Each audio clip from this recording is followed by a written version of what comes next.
Wasting money on cures. Forgot how to fix myself. They say that time is free.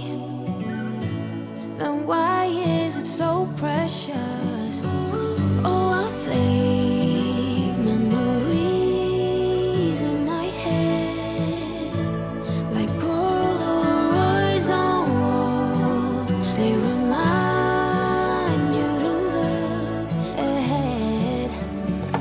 Time is running out.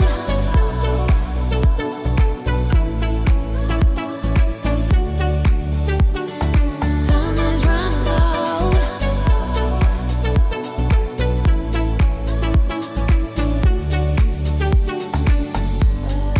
Lately I've lost my track. I've sailed the deepest seas, hoping to find something to bring back better times. Oh, I'll save memories in my head, like Polaroids on walls. They remind you to look ahead. But time is running out. Time is running out. Time is running out. Time is running out. Time is running out. Time is running. Time is running out.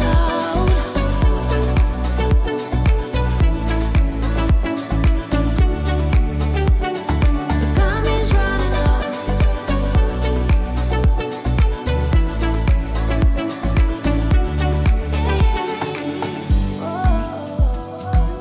What if my best days are over? They can be over.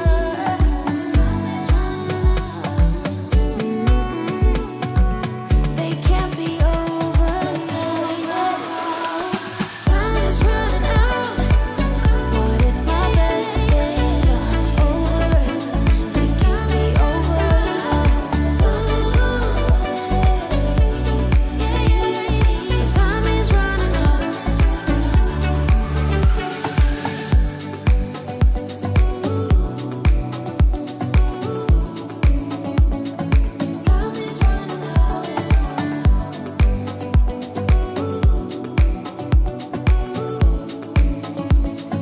Time is running out. Okay, good morning. Welcome to our Friday live stream. Today we're taking a really key topic, nationalisation, the economics of ownership, public versus private. That's really important, I think, in the context of what's happening in the UK and across other countries as well. So welcome if you're watching on the live stream. Make sure you've liked and subscribed so that you can contribute to the chat window. And if you're watching on the replay, as many people do, take a moment anytime to press the pause button if you want to answer a question, add to your revision notes, take a screenshot, whatever it is that improves your exam chances. And that's what we're here for, really. We're here to take a topic and look in some detail at some of the issues and some of the application that might appear on the papers. So today our focus is privatisation and nationalisation. So let's make a start. I've got two bubble quiz questions for you. There's a UK focus here. So have a go. And what we're looking for here is the number of correct answers. Is it 1, 2, 3, 4, or none of them? Here's the first question. Which of these are presently state-owned in the UK? So if you're watching this in 2024, which of these are currently state-owned, nationalised, or public corporations? What do we think? And the four options are Channel 4, Thames Water, Royal Mail, and Network Rail. Deb says none of them are state-owned. Nathan says all of them are state-owned. But James says A and D. And Jack agrees. Quite a few of you are saying none of them are state-owned. Gemma and Noah think it's A and D. And Jesse thinks B and D, state-owned businesses. Callum says A and D as well. Here's the answer.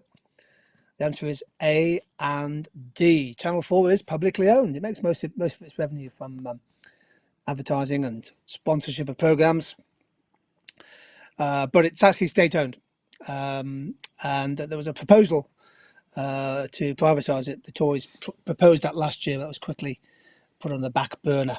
Network Rail is a state-owned, not-for-profit business that operates the infrastructure in the UK. Of course, many of the rail operating companies, the service providers, are privately run or owned, but Network Rail is state-owned and has been since its inception. By the way, Hans has come through. Geoff's just stopping by. I watched you from my Oval last year and did very well. Thank you for the live streams. It's always great when the alumni of the Tutor Student Collective pop by. It's great to see you. Thames Water and the Royal Mail are privately owned. Okay, next question. Which of these have been privatised at some stage by the UK government? So National Express coaches, tote betting, ScotRail and British Telecom. What do we think? National Express, tote betting, ScotRail, British Telecom. Which of these have been privatised by the government? So James has gone for DCA. Same Jack as well. George says C and D. Lucas A, B, D. And Ned has gone for A, C and D. What do we think here? Jonathan's gone for A and C. George, A, C, D. What are we thinking here? So some good answers coming through. Here's the answer coming up. It is A, B and D. National Express was formerly a state-owned coach company. It's now privately owned. Tote betting used to be the state bookmaker in the UK for greyhound and horse racing. It was sold to Betfred a few years ago. I wonder what the odds on that coming up on the exam are. ScotRail has gone the other way. So ScotRail was nationalised last year. Nationalised. Yes, we're going to have lots of stats on the water industry in particular. So ScotRail has gone back to public ownership, and that happened in 2022-23, so that could be a decent exam question. British Telecom was privatised 40 years ago this year, 1984, British Telecom. And of course, it's now a pretty successful private company. Okay, moving on. Here's some multiple choice. I think I've got 3 multiple choice questions for you. An economy is changing from a planned economy to a market economy. Which action would be expected during this transition? These are all past paper questions, by the way, and it's not always about the UK. So this is from international exam papers. So a country is transitioning from a planned or command economy to a market economy. Which action will be expected during this period of transition? And Sky and Noah and George, Ethan and Nadav, all part of our amazing student collective. Fantastic to see people coming every day. They've all gone for C. Will Goldsmith and Will Bowley have gone for C as well. Let's check the answer. Yes, privatisation is part of that transition. If you think about countries like Slovakia and Slovenia, countries that were previously semi-command economies, they had to become a market economy to join the European Union 20 years ago this year. So well done to Charlie and to Jackson and Nathan, who also got the right answers. Next question. Low-income countries that have approached the IMF for loan assistance are usually required to introduce structural adjustment programs, or SAPs, which involve policies to promote a free market economy. Which action would have been included in an IMF conditional SAP? So this is a good question for development. If you're doing Edexcel, of course, you need to know about market-based development strategies. Gemma has gone for A. Sky and Noah and Nadir and Lucas all agreeing. Let's just double check.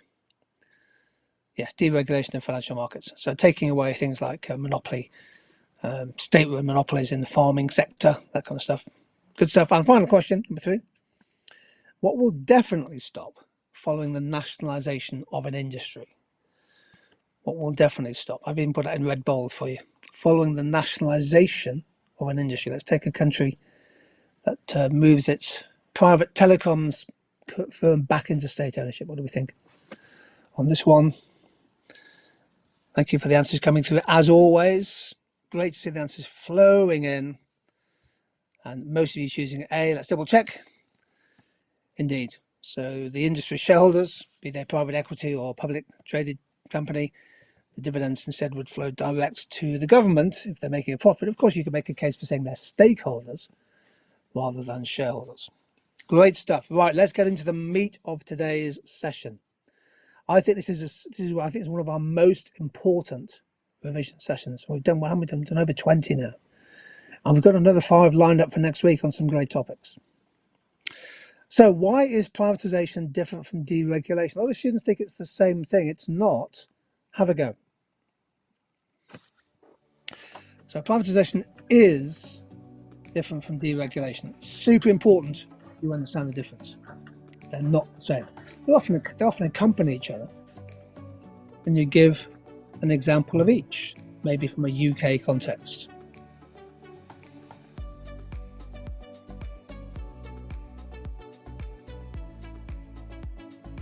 Often in exams, students write the phrase privatisation and deregulation, implying they're the same thing, but they're not. And as always, we'll showcase some of the best answers as they come through.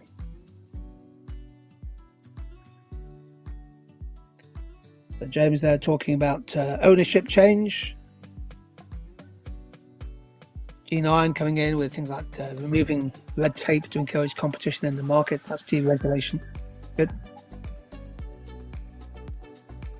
There we're talking about a reduction in government surveillance, so maybe a light touch regulatory. Joe Berg, deregulation is a reduction in barriers to entry. Yes, and often associated with that, isn't it? The legal barriers to entry come down. 1986, finance industry deregulated. So 40 odd years ago, Joe, so we'd be probably looking for something a little bit more contemporary, but it's a good answer. And some good answers coming through. Yeah. Okay, so privatisation is the company being sold off to the private sector. Deregulation is when red tape decreases, and basically when you try and open up or you liberalise a market. Here's my answer coming through. So privatisation is a transfer of ownership and control. Good example there will be the Royal Mail, which was part privatised in 2013, fully privatised in 2016, so nearly 10 years ago. Whereas deregulation is basically where the regulatory framework tries to open up a market.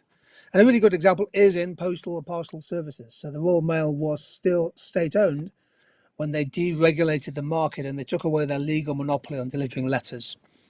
And of course, they opened up the parcels market to competition. Parcels market is a terrific case study in contestable oligopoly. And we've done a video on the parcel market. I think we did it last year or the year before. So really good examples there.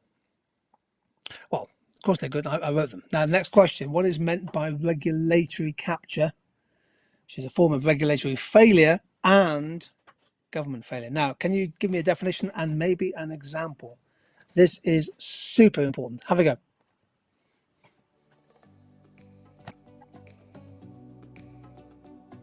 There's some super answers on the first one. Who's devised regulatory capture? This is a really important type of government failure. And we'll talk about it when we look at the water industry in a few minutes.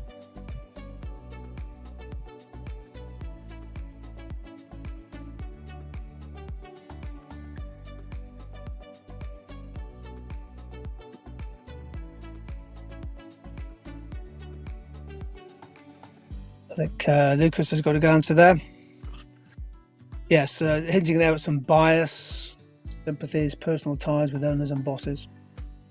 Callum has a good answer as well in terms of agencies operating in an asymmetric way in favour of producers rather than consumers.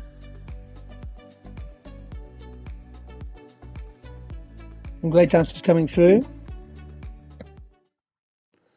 G9, regulatory capture is when a body fails at its job or regulates things improperly, possibly letting things slide. Yeah, but I think we just need to be a little bit tighter there. It's essentially about an asymmetry in terms of how they handle the interests of different stakeholders. So Jonathan's answer is quite nice. They become sympathetic to the businesses they're supposed to be regulating.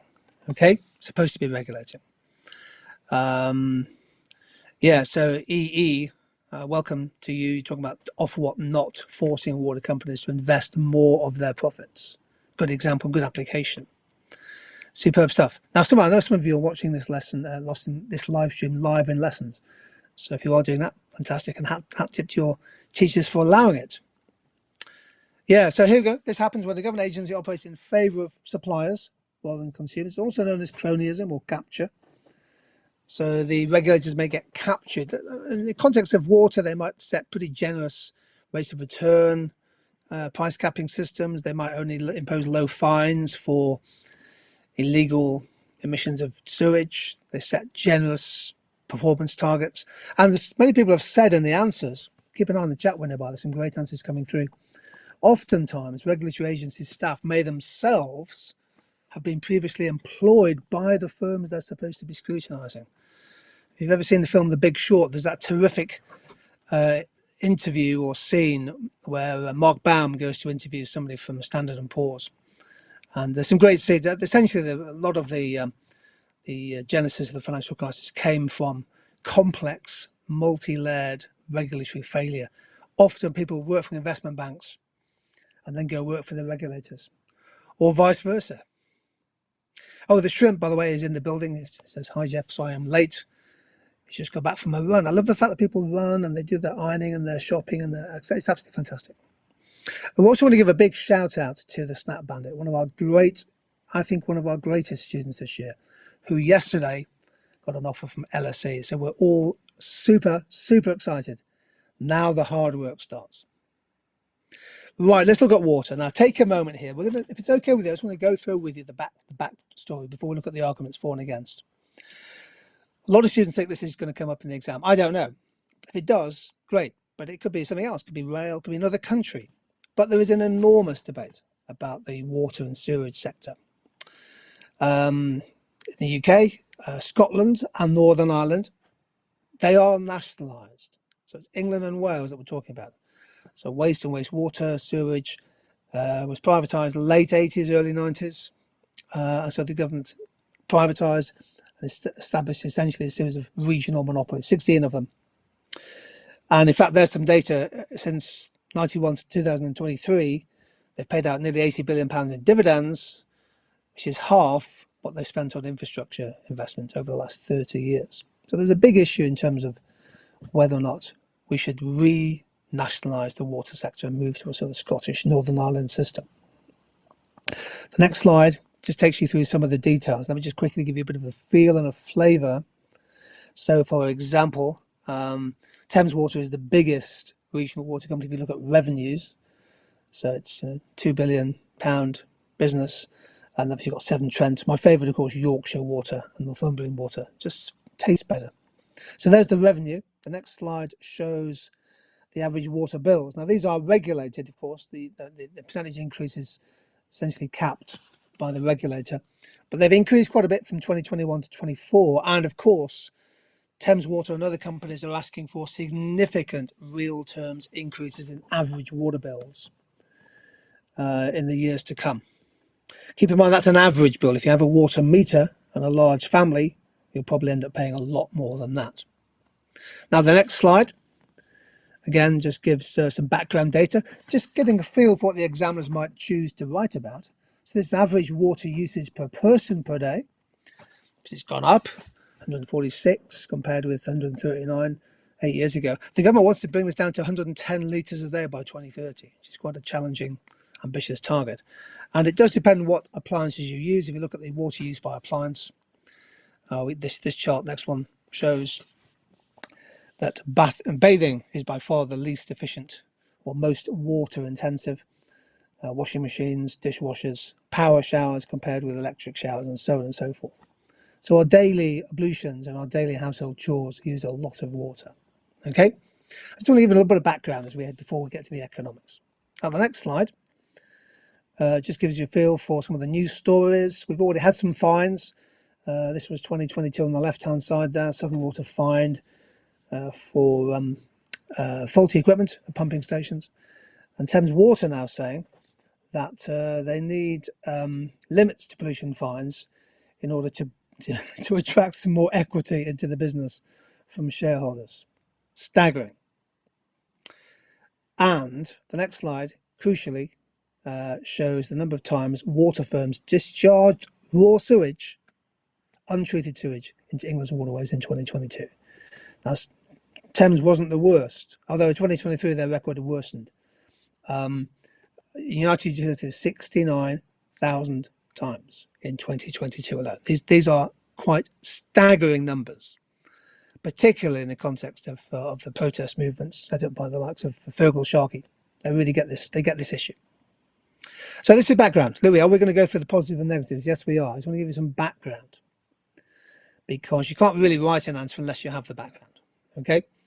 Thames Water, one of the earliest to be privatised, 16 million customers. They're based in Reading. They were privatised debt-free, but they now have more than 16 billion in inflation-linked debt. So the debt interest they pay is linked to inflation. And obviously that's gone up in the last year or two. The company's been criticised for paying big dividends to shareholders and bonuses to executives. And of course, as we've seen, the record on sewage is under attack. Okay, so next slide. That's the context for you. Here we go. This is where we really get into the debate. If this question comes up, the next 5 minutes could be super important. So I really want to see what arguments you can come up with. Here's the first question. Can you give me 2 arguments in favour of taking the UK water industry fully back into state ownership? Have a go. So now's your chance. What do we think here? Build me an argument, succinctly if you can, for taking the water industry back into state ownership. In other words, moving Thames Water, nationalising Thames Water, amongst others. Try and capture form with the essence of an argument.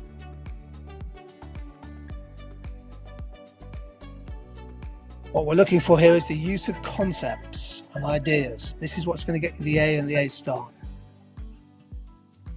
So James has come in there with a good point about maximising consumer welfare. And so keep an eye on the chat window, by the way. Will Goldsmith bringing in allocative efficiency.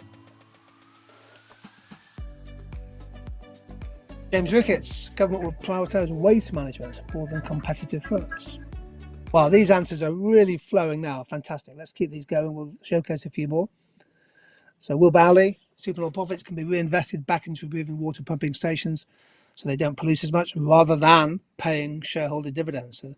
So the balance between dividends and investment can tilt more towards investment. The shrimp, it reduces profit and efficiency incentive and can increase dynamic efficiency as the government are more likely to invest closer to 100% of supernormal profits. Great stuff. Really, really good. Jasmine says, to make it more allocatively efficient, the government failed to regulate water as CEOs making large dividends had no incentives to reinvest and prioritise consumer welfare. Yeah, there's a kind of principal agent problem at work there. So think about the concepts we're using: allocative efficiency, dynamic efficiency, productive efficiency, principal agent problems. Some of you talking about externalities. Gemma there talking about social costs. So state-owned business might have tougher regulation that can just set the bar very high in terms of sewage emission standards. So some really, really good answers coming through. The snack bandit, if we can put his answer up, please. Water utility distribution industries are characterised by immensely high minimum efficient scales.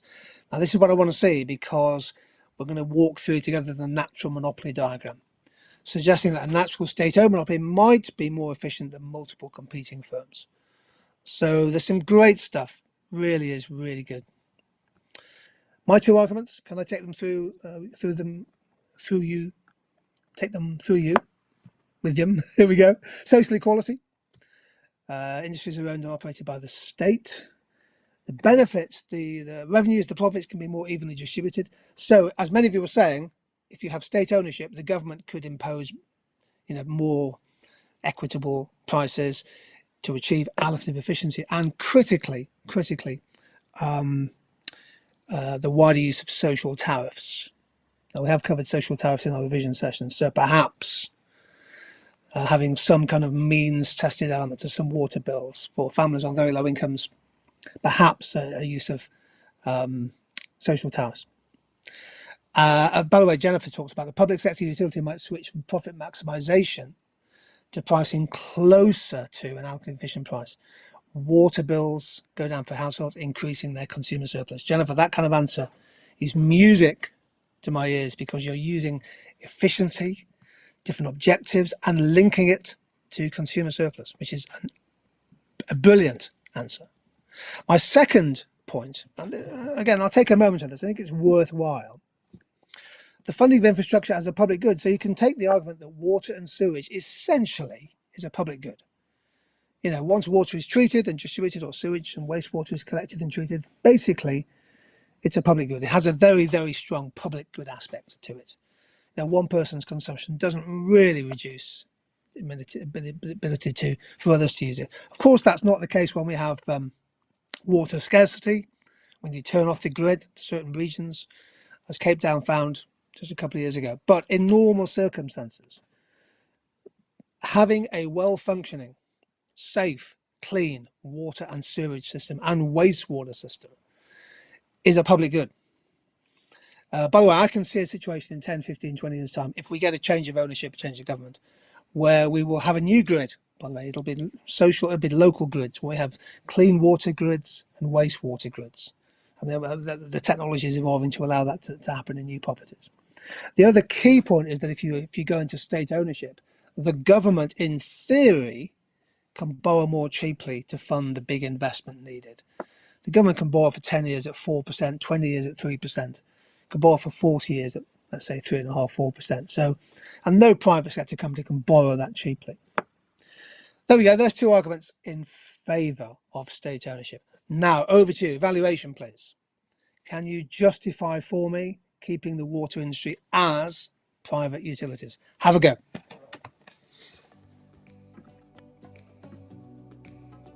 I'll just have a quick walk through of a diagram after this, and then I'll say something to finish with. This is so topical and so important this year. So one of the arguments for saying, no, actually, let's not nationalise the water industry.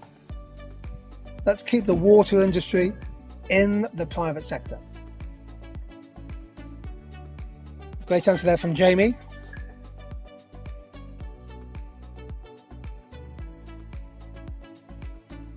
A possible loss of dynamic efficiency, maybe loss of corporation tax. Izzy Colville talks about risk aversion, which is a cause of government failure, of course. Governments having to fund loss-making businesses. Wow, the chat window is alive with really, really interesting answers. And our production team will be trying to pick out some of the best answers. Hey, let's go through Lucas's answer. It limits the possibility for information gaps due to the state not fully understanding the industry. Therefore, private is most likely to be more efficient as they have incentives to lower costs. Yeah, some good stuff there. Wow, what else can we pick out? Sky says the government may be more inefficient because of bureaucracy and there's no competition. So there may be X inefficiency and limited investment into quality. Good use of concepts again there from Sky. Really good use of concepts. Lots of stuff coming through. Can we pick out one more? We've got a production team scanning the answers. And Jennifer says profits are reinvested into water supply network to reduce leakage rates. Yes, indeed. So, I mean, that assumes that the water industry does invest the profits they make, of course. Okay, DRG. If the water industry is losing money, it could cost the government money, making the budget deficit higher. Indeed, that's a really good point. Although DRG, I take your point, it's well made. It's pretty easy to make money if you're supplying water, isn't it? I mean, the basic raw materials of the stuff is pretty much free. Ellie talking about principal agent problems. G9 saying it can be argued it may just be better to regulate much more, such as extending property rights, which can reduce externalities. This is a really key argument from G9. You don't necessarily need a transfer of ownership to achieve desired improvements. You just need a regulator that does its job properly, that has teeth and has clout. That I think that's really key. Well, here are my two arguments. First of all, private companies often have a strong incentive to be efficient and innovate. The profits they make can be reinvested in the network, in the grid, and the system. And you can regulate. Private firms can and are regulated to balance the interests of consumers, environment, the investors, the different stakeholders. And of course, nationalised industries may not necessarily allocate resources efficiently, particularly the record of state-owned businesses isn't always great, overstaffed, underproductive, underutilisation of assets. Nationalised industries have in the past made heavy losses, and ultimately the taxpayer bears the cost of those losses. So you can apply pretty standard arguments to water as you can to any industry, really. Let's just quickly walk you through the diagram. This is the full kind of natural monopoly diagram. Now, if you haven't already covered this, don't worry, But if you have covered it, this is the diagram to bring out if you get a question on water, rail networks, that kind of stuff. So with a natural monopoly, the average cost keeps falling. The marginal cost is low, but the next slide shows the marginal cost is low, but the average cost keeps falling because of fixed costs. Now, profit maximizing output is Q1, price is P1, average cost is C1. You can make a lot of profit. So next slide. And the crucial point is that it's the nature of cost. So with a natural monopoly, there are high fixed costs. So the average cost falls continuously. With a natural monopoly, it may be efficient only to have one firm supplying the market to achieve productive efficiency. Will says, why is MC straight? I've just assumed, Will, simplifying assumption, I've assumed constant marginal cost. So I've just assumed it. Okay. The marginal cost of you turning the tap on for 10 seconds is probably the same as me turning the tap on for 10 seconds. Okay. Now, crucially, the next slide, if the government decided to nationalise, state-owned, and then price at marginal cost, allocatively efficient price, then the business will make a loss because price would be lower than average cost. So Q2 is where marginal cost meets the demand curve, and that might cause a loss. They probably wouldn't price at marginal cost, they'd price somewhere in between.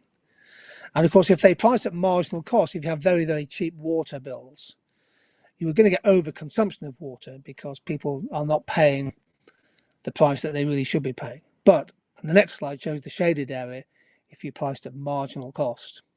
So the next slide shows that if you price at marginal cost, yes, it's good for consumers, but actually somebody has to pay. There's a loss that taxpayers have to cover. So a natural monopoly is a kind of great diagram to use in the context of a question on this. Okay. Well, overall, here's my final slide coming up. Just very quickly, should the industry be nationalised? I kind of think you might know my view on this. I think the answer is yes, but I'll come to that in a second. Why? Well, water and sewage is basically a natural monopoly. It's very, very hard. It's almost impossible to create any meaningful contestability with the industry. You might have competition for business users of water, but not really for households. The performance of utilities since privatisation, including investment, leakages, sewage, water quality, beach safety, has been really poor. It's palpable. You can smell it from a distance. There are enormous capital investments. Something like the House of Lords reckons we need £260 billion of investment. Who's going to fund that? If the water industry only spent £170 billion in 30 years, who's going to fund £260 billion? Well, it's the government, and the government's probably best placed to finance. However, Jamie says, what about final mile service competition? There's something in that, Jimmy, by the way. So there is a bit of competition now. There is some competition for heavy users of water, for things like restaurant, hotel chains. So you can actually get a water contract with a final mile service provider. However, but some blame must be attached to past and current regulatory failures. This is the industry of what has failed the customers, okay, over many, many years. And not every business is Thames Water.